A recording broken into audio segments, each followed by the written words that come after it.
December 30th, Daily Devotional from the Heart by Ellen G. White. Preparing for Heaven.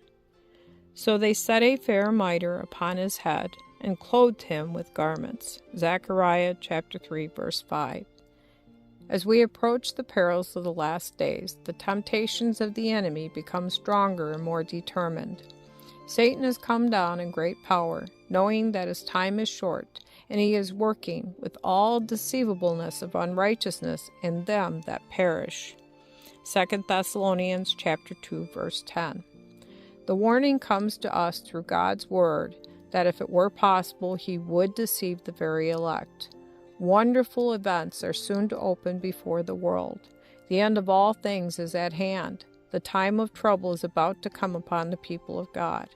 Then it is that the decree will go forth forbidding those who keep the Sabbath of the Lord to buy or sell, and threatening them with punishment and even death if they do not observe the first day of the week as the Sabbath.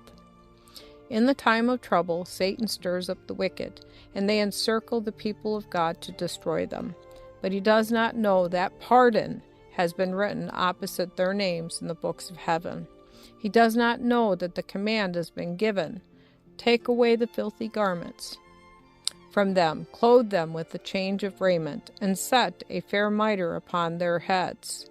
While we speak of the necessity of separating from sin, remember that Christ came to our world to save sinners, and that he is able also to save them to the uttermost that come unto God by him.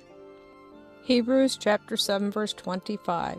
It is our privilege to believe that his blood is able to cleanse us from every spot and stain of sin.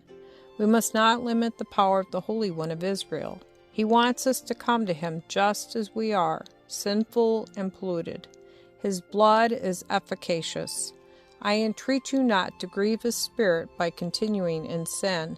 If you fall under temptation, do not become discouraged. This promise comes ringing down along the line to our time.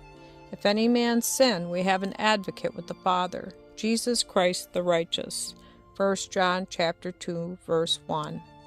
I feel that for this one promise a continual song of thanksgiving ought to go forth from the lips of mortals. Let us gather up these precious jewels of promise, and when Satan accuses us of our great sinfulness and tempts us to doubt the power of God to save, let us repeat the words of Christ. Him that cometh to me, I will in no wise cast out.